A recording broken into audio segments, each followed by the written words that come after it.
So hello everyone, welcome to Delta Academy. मेरा नाम है रंजन और आप देख रहे हैं यूनिवर्सिटी की पाठशाला। स्टार्ट करते हैं आज का सेशन एकदम मस्त तरीके से। तो यूनिवर्सिटी की पाठशाला में हमारा थर्ड मॉड्यूल जो है दैट इज ऑन गोइंग, और इस थर्ड मॉड्यूल में आज का लेक्चर जो है ये डील करेगा in the types of three phase AC systems. तो एसी सिस्टम्स में सबसे पहले तो इससे पहले का लेक्चर आप जरूर से देख लीजिएगा। अगर इससे जस्ट पहले का लेक्चर आपने नहीं देखा, ऊपर आई बटन पर क्लिक कर लीजिए, वो लेक्चर अवेलेबल हो जाएगा आपके लिए, जहां पर मैंने जनरेशन और EMF equation of three phase AC के बारे में बात किया था। आपकी यूनिवर्सिटी के सिलेबस के हिसाब से इसमें आपको दो अलग अलग प्रकार के जो टॉपिक्स है उसको भी कवर करना है साथ में, जिसमें कि हम बात करेंगे about the types of three phase AC, that is the balance type and unbalance type. ये दोनों टाइप के सिस्टम्स को आपको इनिशियल लेवल पे तो समझना है। उसके बाद भले ही आगे का पूरा प्रोसीडिंग जो रहेगा वो बैलेंस टाइप की कैटेगरी पर रहेगा। तो आज के कंटेंट क्या क्या होने वाले हैं जल्दी से देखते हैं ये वीडियो में। फटाफट से बैक टू बैक आपको मैं बढ़िया तरीके से इसको एक्सप्लेन करूंगा। तो भाई देखिए, सबसे पहले आज बात करेंगे about the types of three phase AC systems. और सिर्फ टाइप्स ही नहीं, यहाँ पर मैं एक्चुअल में और थोड़ी ज़्यादा चीज़ें आपको कराऊंगा जो दो अलग अलग वीडियोस में होती है, वो एक ही इसी वीडियो के अंदर रहेगा। तो ये भी एक सेपरेट टॉपिक है जो हम सेकंड नंबर पे मैं आपको कराऊंगा इसी वीडियो के भीतर, जहाँ पर हम स्टार और delta connection in three phase AC भी समझेंगे। वो कनेक्शन समझ लेंगे, फिर लाइन और फेज क्वांटिटीज वगैरह के रिलेशंस आपको आगे चल के आने वाली क्लासेस पर बताऊंगा, यानी कि नेक्स्ट क्लास पर फिर इसके बाद बताऊंगा। ठीक है, तो ये दो क्लास का टॉपिक मैंने मर्ज करके एक ही क्लास पर कर दिया। आज ही के इस सेशन पर हम लोग इसको डिटेल में पढ़ेंगे। ठीक, तो चलिए लेट अस बिगिन।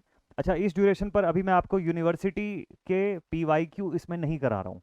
क्यों नहीं करा रहा हूँ? क्योंकि मैं वेट कर रहा हूँ कि एक टॉपिक आपका और जब कंप्लीट हो जाएगा तब आप उस लेवल पर आ जाएंगे कि वहां से अब आप क्वेश्चंस जो है, जब मैं आपको दिखाऊंगा क्वेश्चंस किस तरीके के आ रहे हैं, आपसे बनने लग जाएंगे। अभी आप बेसिक सीख रहे हैं, तो इसलिए मैं आपको अभी न्यू क्वेश्चंस अभी ज़्यादा दिखा नहीं रहा हूँ। ठीक है, तो आने वाले एक या दो क्लास के बाद हम लोग क्वेश्चंस भी बनाने लग जाएंगे। तो चलिए सबसे पहले तो स्टार्ट करते हैं types of three phase AC systems की। कितने टाइप के एसी सिस्टम्स होते हैं? ठीक, तो हेडिंग डाल देता हूँ मैं यहाँ पे सबसे पहले तो। So types of three phase AC systems. तो the types of three phase AC systems, AC systems कितने टाइप के होते हैं? अब जब हम लोगों ने कल बात की थी पिछली क्लास में कि भाई एसी सिस्टम जो है थ्री फेज का जब हम डिज़ाइन करेंगे, तो ठीक है, अगर सपोज कर लीजिए कि जैसे हम लोगों ने पिछली बार ये बात किया था कि अगर एसी सिस्टम डिज़ाइन करते हैं हम लोग थ्री फेज का, तो उस थ्री फेज के एसी सिस्टम से हमको सिमेट्रिकल कॉयल, यानी तीन अलग अलग सिमेट्रिकल कॉइल्स को सेपरेट एंगल्स पर हम एक दूसरे से इलेक्ट्रिकल डिग्रीज पर रोटेट करवाते हैं। और जब रोटेट करवाते हैं तो उससे ईएमएफ इंड्यूस होता है। लेकिन चूंकि कॉइल्स हमारे सिमेट्रिकल थे, मैग्नेटिक फील्ड अपना यूनिफॉर्म था, तो बनने वाला ईएमएफ भी मैग्नीट्यूड वाइज सेम होता है, बस फेज एंगल में सेपरेटेड होता है एक दूसरे से। ठीक, लेकिन अब हमको यहाँ पे समझना है कि क्या जरूरी है कि वाकई में हर केस पर कॉइल्स इक्वल ही रहेंगे मैग्नीट्यूड वाइज या नंबर ऑफ टर्न वाइज? तो ऐसा नहीं होता है, इसमें डिफरेंस आ सकता है। तो हमारे पास बेसिकली दो टाइप के सिस्टम्स होते हैं। First one is the symmetrical AC system. First one is the symmetrical AC system and the second one is unsymmetrical AC systems. Symmetrical AC system and unsymmetrical AC systems. ठीक है, एक तो होता है symmetrical system. Symmetrical system जहां पर आपके सभी के सभी कॉइल्स जो हैं वो बिल्कुल यूनिफॉर्म रहेंगे। इवन अगर आप सप्लाई की भी बात करोगे तो वो सप्लाईज भी बिल्कुल यूनिफॉर्म रहेंगी, यानी तीनों के तीनों फेजेस में बिल्कुल बराबर अमाउंट की सप्लाई जो है वो प्रोवाइड हो रही होगी। अगर लोड की बात करूं तो तीनों फेजेस में बिल्कुल इक्वल लोड लगा हुआ है। तो सिमेट्रिकल सिस्टम में सबसे पहले लिखते हैं कि if the loads of all the three phases of all the three phases are symmetrical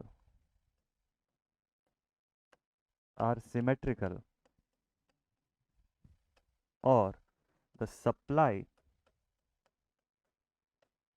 of all three phases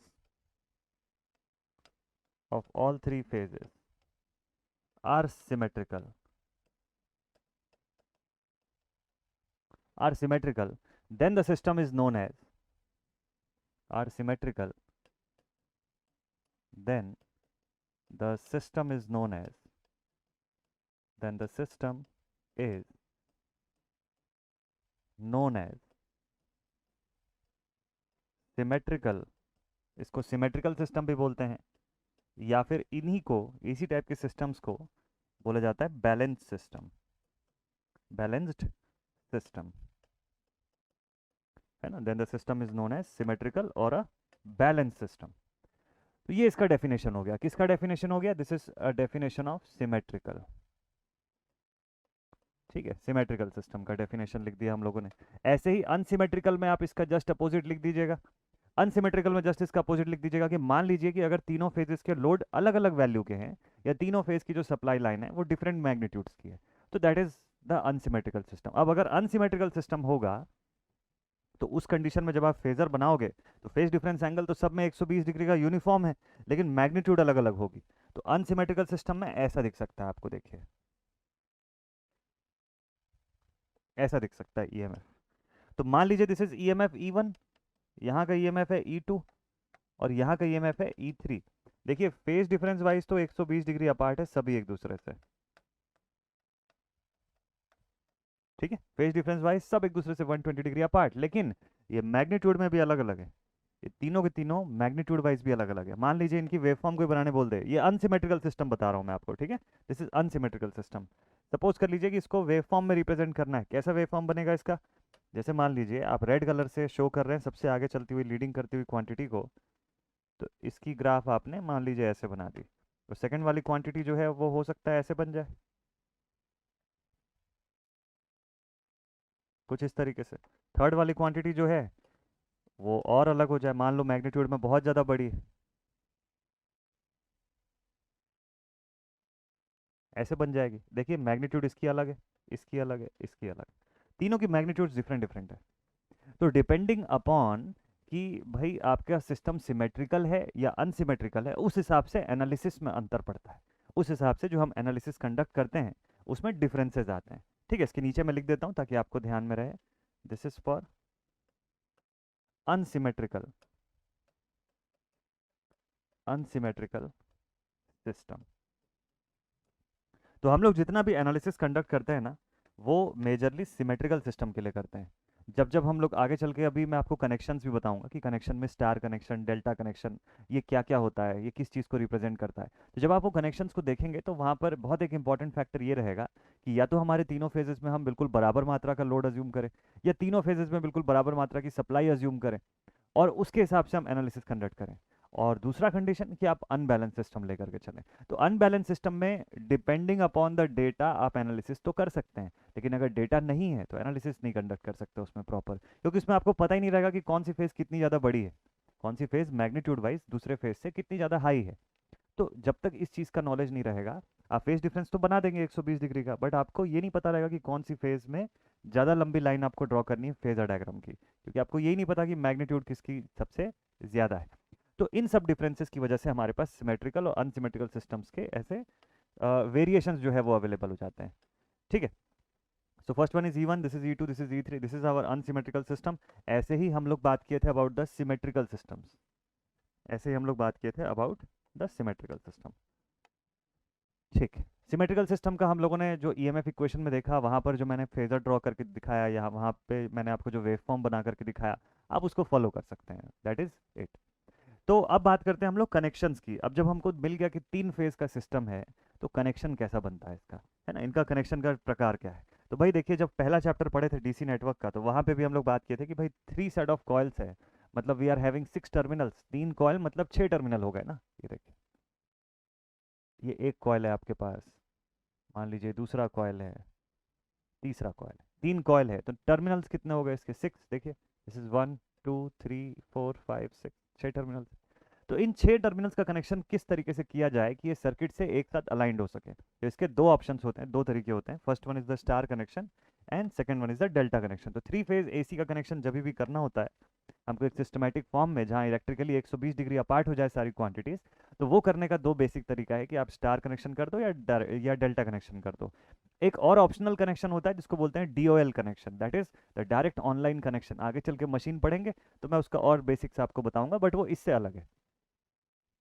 तो नेक्स्ट, अगला हेडिंग लिखते हैं हम लोग यहाँ पर। Next is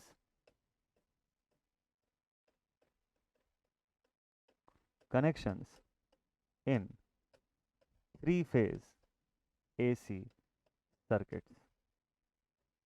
Connections in the three-phase AC circuits. Three-phase AC circuits में connections कैसे ड्रॉ करना है आपको, ठीक। चलिए, तो हमारे पास सपोज कर लीजिए कि अब ये कनेक्शंस हमको जो ड्रॉ करना है, अब ये तीन अलग अलग कॉयल मैंने दिखाया हुआ है। कॉयल की जगह रेजिस्टेंस भी हो सकते थे, आरएल सर्किट हो सकता था, कैपेसिटर हो सकता था।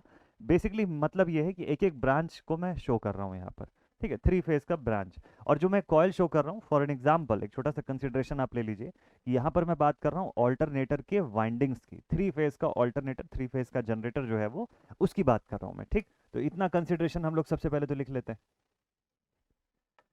यहाँ पर लिखते हैं let us consider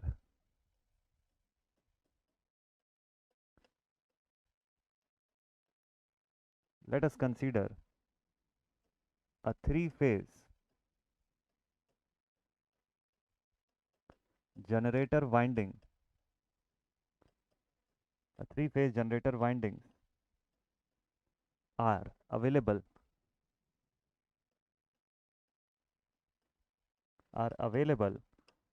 for connection, for connection. So they can be connected, they can be, ये नोट्स मैं आपको प्रोवाइड कर दूंगा, तो इसके लिए आप निश्चिंत रहिएगा। दे can be connected, Telegram group पर आप जुड़े रहिएगा, वहाँ पर ये पूरा जो मैं लिख रहा हूँ ये पूरा आपको पीडीएफ में मिल जाएगा। So they can be connected in two forms, in any of the two forms. कौन कौन से दो फॉर्म में इनका कनेक्शन हो सकता है? तो first one is star connection. जो सेकंड फॉर्म होता है वो कौन सा हो सकता है? The second one is the delta connection, ठीक है। ये दो फॉर्म्स होते हैं कनेक्शन के, या तो आप स्टार में कनेक्ट कर सकते हो या तो इनको डेल्टा कनेक्टेड सिस्टम जो है वो बना सकते हो। ये दोनों के दोनों कैसे होते हैं, किस तरीके के होते हैं? चलिए ठीक है, स्टार कनेक्शन और डेल्टा कनेक्शन के बारे में थोड़ा सा समझते हैं। इनके बारे में आप पहले चैप्टर में भी पढ़ते हो, जहाँ पे हम सीरीज पैरेलल कॉम्बिनेशन में कैलकुलेट करना सीखते हैं, इनका ट्रांसफॉर्मेशन सीखते हैं, और फिर यहाँ पर भी आप इसको सीखते हो, ठीक है। देखिए, सबसे पहले बात करते हैं about the star connection. First one is the star connection. Star connection जो होता है, यहाँ पर हम लोग क्या करते हैं कि किसी भी सेगमेंट के या किसी भी सेक्शन के एक एक टर्मिनल को एक कॉमन पॉइंट पर ला करके जोड़ते हैं। तीन वाइंडिंग्स है ना आपके पास, तीनों वाइंडिंग की एक एक टर्मिनल को एक कॉमन एंड पर जोड़िए और रिमेनिंग टर्मिनल को सर्किट से रहने दीजिए कनेक्टेड, ठीक है। इन दिस कनेक्शन, लिखवा देता हूं आपको मैं, इन this connection,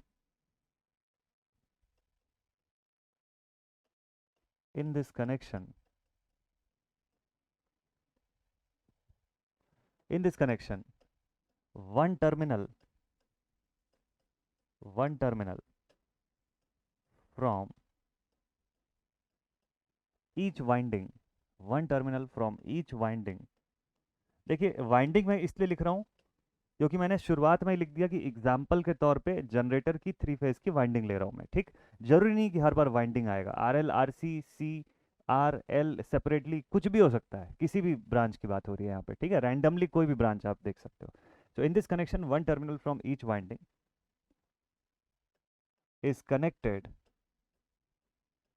connected to a common point,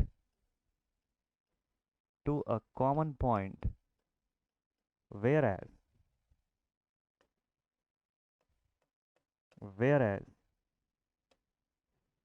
the remaining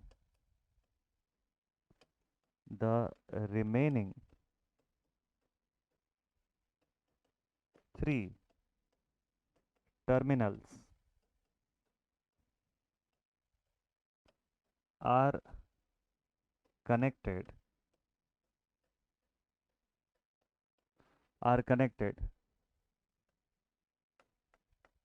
to the circuit,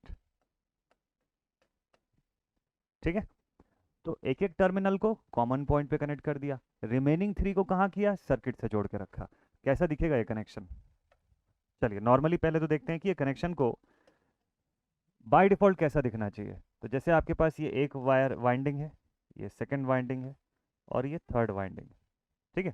ये 3 वाइंडिंग्स है आपके पास। दिस इज टर्मिनल 1 2 3 और यहाँ पर टर्मिनल 4 5 6। कनेक्शन कैसा होगा इनसे देखिए।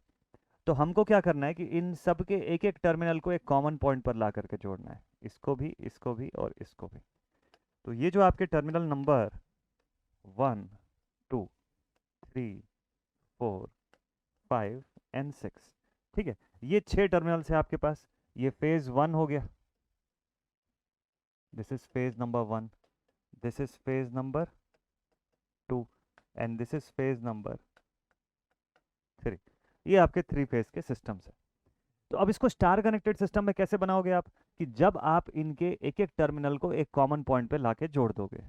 So let this one be a common point. ये जो कॉमन पॉइंट होता है इसी को नॉर्मली हम लोग ग्राउंडेड लेते हैं और इसी को हम लोग न्यूट्रल के तौर पे रिप्रेजेंट करते हैं, ठीक। जबकि रिमेनिंग 3 एंड जो है ये सर्किट से जुड़ जाएगा। तो ये जो सेक्शंस जो हैं, ये सेक्शन ये टू द सर्किट हो जाएगा, टू द एग्जिस्टिंग सर्किट। इस सर्किट से जुड़ जाएगा ये 3 हिस्सा, तो अपने आप स्टार कनेक्शन बन जाएगा। इसका आइडियल रिप्रेजेंटेशन कैसा होता है स्टार कनेक्टेड सिस्टम का, देखिए आइडियली स्टार कनेक्शन को ऐसा दिखाया जाता है। इसको वाई कनेक्शन भी बोलते हैं हम लोग, ठीक है। ऐसा होता है स्टार कनेक्टेड सिस्टम, इस तरीके से इसको रिप्रेजेंट करते हैं। तो यहाँ से देखिए ये कॉमनली एक पॉइंट पे सब कनेक्टेड है, इसको न्यूट्रल बोल दिया जाता है। और ये जो बेसिकली हमारे पास 3 सेक्शंस होते हैं, ये अलग अलग फेजेस के कनेक्शंस होते हैं। अभी मैंने आपको फेज सीक्वेंस नहीं बताया है, तो फेज सीक्वेंस में जब आपको बता दूंगा तब ये कनेक्शंस आपको क्लियर हो जाएंगे। अभी जस्ट मैंने थोड़ा सा बेसिक से आपको कनेक्शन बताऊंगा, बाकी डिटेल डायग्राम जो कनेक्शन का है वो मैं आपको जहाँ पर लाइन और फेज क्वांटिटीज़ का रिलेशन बताऊंगा वहाँ बताऊंगा। तो उसी एक एक शॉर्ट सा वीडियो रहेगा जिसमें मैं फेज सीक्वेंस भी आपको एक्सप्लेन करूंगा, ठीक है। चलिए देखते हैं। तो this is the star connection. ये बहुत सारे अलग अलग फॉर्म्स में हो सकता है, जरूरी नहीं कि ऐसा ही दिखे। स्टार कनेक्शन जो है वो ऐसा भी बनता है। तो यहाँ पे हमको ये मैटर नहीं करता कि सर्किट का शेप क्या है। यहाँ पर एक चीज़ जो इंपॉर्टेंट है दैट इज कि आप जब स्टार कनेक्शन क्रिएट कर रहे हैं तो आपके तीनों टर्मिनल्स जो है वो किसी एक पॉइंट पर आके मिलने चाहिए and the remaining end should be connected to the circuit. अब वो शेप जो है सर्किट का कोई भी प्री डिफाइंड या कोई फिक्स शेप नहीं होता, it can be of any shape, ठीक है। चलिए सेकेंड पॉइंट पर आते हैं। सेकेंड टाइप का connection, connection number two is the delta connection. Delta connection, ये कैसे परफॉर्म किया जाए। डेल्टा कनेक्शन जो है इसको कैसे बनाया जाए, इसको कैसे क्रिएट किया जाए, तो इसका थ्योरी क्या बोलता है कि in this type of connection, in this type of connection, in this type of connection all the 3 windings, all the 3 windings or branches are connected in end to end or a back to back arrangements, back to back arrangements, whereas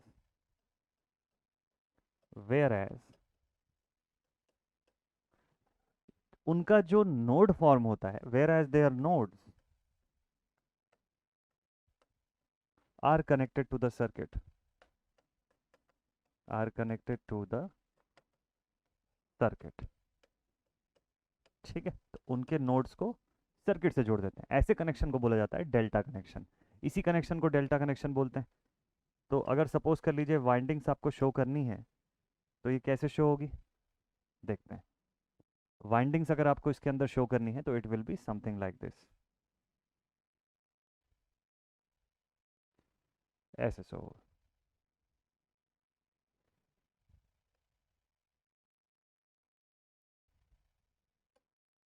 winding जो है इस तरीके से show होगी इसकी, back to back, ठीक है। और जहां पर इनका ऐसा फॉर्मेशन होता है, ऐसा कनेक्शन होता है, वो सभी पॉइंट्स को आप सर्किट से जोड़ दीजिएगा लाइक दिस। इन सभी पॉइंट्स को आप सर्किट से जोड़ दीजिएगा। ठीक है, तो ये आपके पास फेज 1 हो गया, this is your first phase, phase 1, this is your phase number 2 and this is your phase number 3। ये आपके 3 फेज के सिस्टम्स हो गए। ठीक है, सो दिस इज 1 2 3। तो मतलब ये हो गया कि एक वाइंडिंग जहां पर एंड हो रही है, एक कॉइल सेगमेंट या एक लोड आपका जिस पॉइंट पर खत्म होता है, एंड होता है, वहीं से दूसरा शुरू होता है, फिर दूसरा जहां एंड हो रहा है वहां से तीसरा शुरू हो रहा है, तीसरा जहां एंड हो रहा है बैक वापस से पहला। तो ये बैक टू बैक अरेंजमेंट कहलाता है। This is also known as the end to end arrangement, end to end connection, वो यहाँ पर आपको देखने को मिल रहा है। So this is known as a delta connection, इसको नॉर्मली ऐसे डेल से शो किया जाता है। जबकि स्टार कनेक्टेड सिस्टम जो मैंने पिछले पेज में लिखा है, इसको और क्या सिस्टम बोलते हैं, इसको बोला जाता है वाई सिस्टम। ऐसा ऐसा वाई कनेक्शन बोलते हैं, या इसको WYE भी बोला जाता है, वाई कनेक्शन। ठीक है, तो इस तरीके का ये दिखाई देता है, तो ये इसका अरेंजमेंट है, ऐसे हम बेसिकली कनेक्शन करते हैं। ठीक, अब कनेक्शन में आगे प्रोसीड करने के लिए या और नेक्स्ट लेवल पे सीखने से पहले आपको फेस सीक्वेंस पहले समझना होगा। पहला काम मैं ये करूंगा अगली क्लास में कि आपको मैं फेस सीक्वेंसेस के बारे में बताऊंगा कि फेस सीक्वेंस क्या होता है, उसकी क्या इंपॉर्टेंस है, उससे क्या क्या चीज़ें समझते हैं। फिर मैं आपको कनेक्शंस के और डिटेल में लेकर के जाऊंगा। कनेक्शन ही इस चैप्टर का सबसे बेसिक टॉपिक है, सबसे मेन इंपॉर्टेंट टॉपिक है, सबसे बड़ा टॉपिक वही है। वो एक बार आप अच्छे से समझ गए तो फिर देखिए क्वेश्चंस आपसे कितने आसानी से बनेंगे। तो ये लेक्चर बिल्कुल शॉर्ट एंड सिंपल रखते हैं, इसको यहीं पर मैं स्टॉप कर देता हूँ। इतने पोर्शंस को आप नोट कर लीजिए अच्छे से, ये नोट्स मैं आपको टेलीग्राम ग्रुप पर भी भेज दूंगा, और इतने को लेकर के अभी तक आप प्रिपरेशन प्रॉपर रख लीजिए। फिर अगली क्लास में मिलूंगा तो इससे आगे बढ़ेंगे और मस्त तरीके से पढ़ते चले जाएंगे। ठीक है, तो सेशन यहीं पर एंड अप करते हैं, मिलते हैं आप सभी से नेक्स्ट वीडियो में। Till then take care all my students and stay connected. Thank you so much. Jai Hind.